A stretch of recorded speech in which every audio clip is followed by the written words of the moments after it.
practice. We're inside on Tuesday, but we're able to get out the last 2 days in the elements, which I love. Obviously, we're facing the number one offense in the country, so it's been a while since we faced the number one offense in the country. And again, it's a two-headed monster. They can throw it. They're explosive in the pass game. They're explosive in the run game. Priority number one is to stop the run. So we put some new stuff in this week. Some things maybe they haven't seen, stuff that we did at Michigan State, so it's been a long time. I'll have troubles finding film on that stuff. Stuff that, is simple for us to do. We really haven't needed it in the past, so, but we got it cranked up and it's simple. So excited about that. And, the other guy that's come on the last couple of weeks is Trevor Summers on defense. Just at the D tackle spot, he's been physical. He's physical, big, he's athletic. So we're excited about watching him. He's gonna play Saturday as well.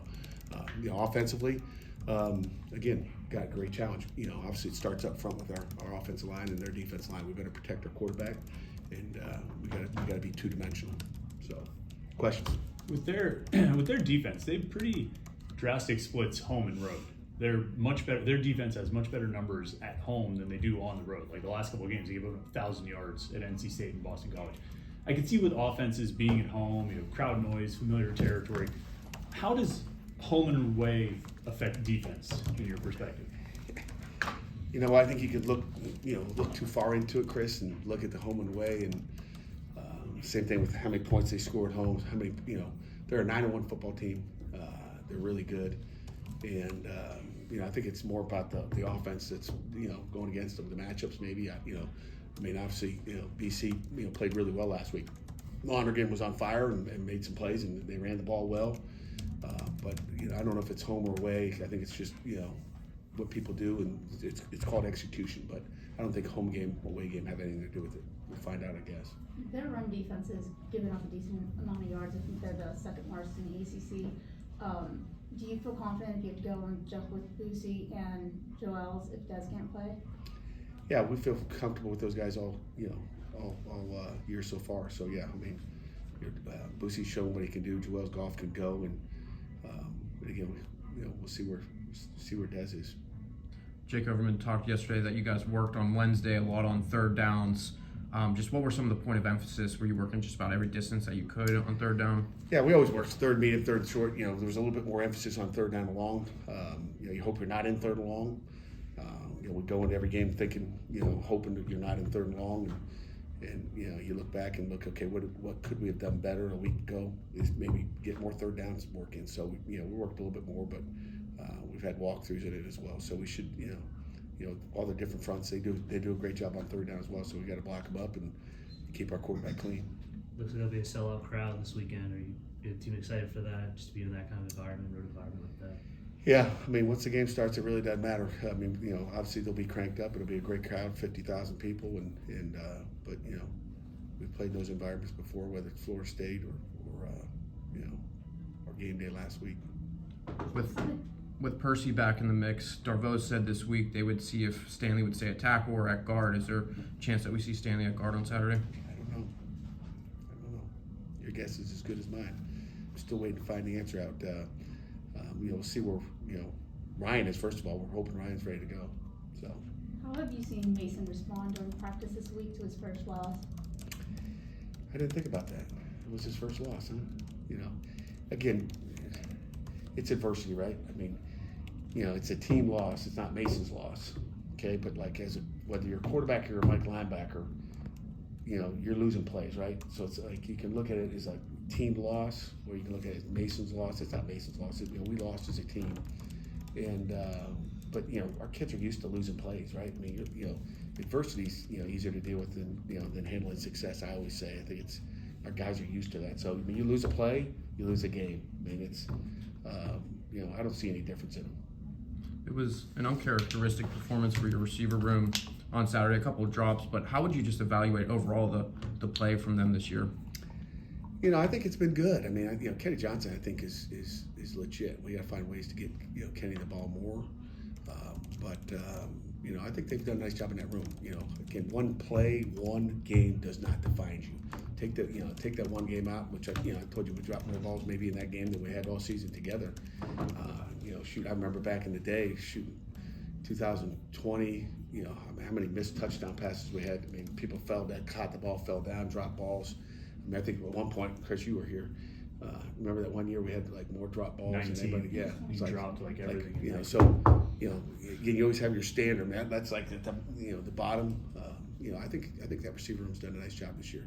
And again, nobody cares what happened last week. We're all moving on to the next, and that's what our focus is every week. Is like win or lose the week before, we got to move on, and everybody's going to forget about a drop on last Saturday. They're going to remember that big play you made Saturday down in Atlanta.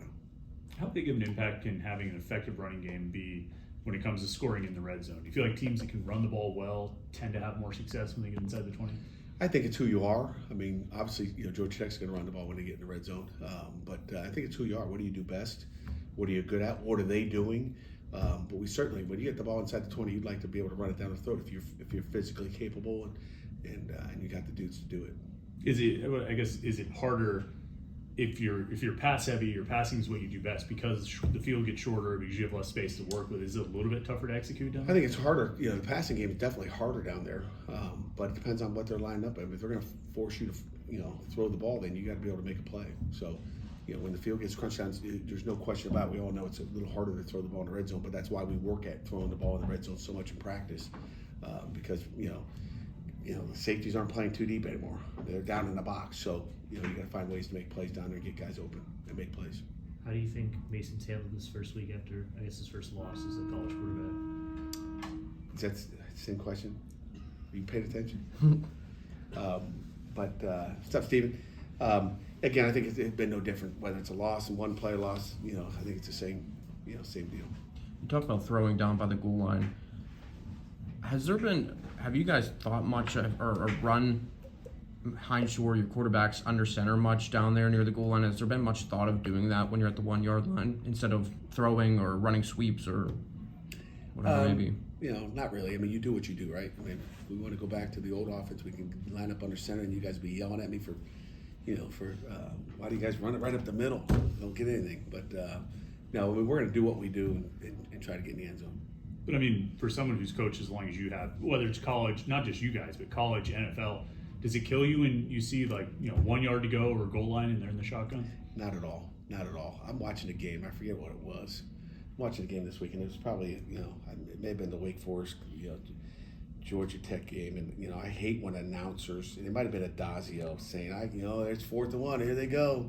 Matter of fact, it was, I think Adazio did the again, I watched the second half of the Georgia Tech game last week, and it was 4th and 1. I think BC had the ball, and he was, I hate when they line up. It's 4th and 1. I hate when they line up in the gun. And Turbo ended up taking it for, like a 40-yard touchdown. I'm like, there, you hate it again? I mean, it's just like, why, you're an announcer, make the call, go back to coaching, or, and he didn't say anything. Well, I guess I'm a knucklehead. I like the shotgun. So it's all, I mean, we can all look hindsight, jet sweep to Kenny Johnson, didn't get in. I'm all those things.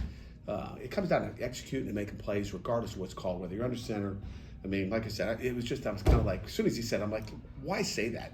I mean, 90% of offenses in the country are now in the gun, and it happens there's explosive plays that happen there. Everybody thinks because you're 4 yards back. Remember, the tailback's still lined up at 7 yards back when the quarterback's under center, and now in the gun he's probably at 5, so he's actually 2 yards closer to getting a first down. I mean, obviously the easiest is if you got the tush push and you're with the Philadelphia Eagles and you got that, you got Kelsey up there.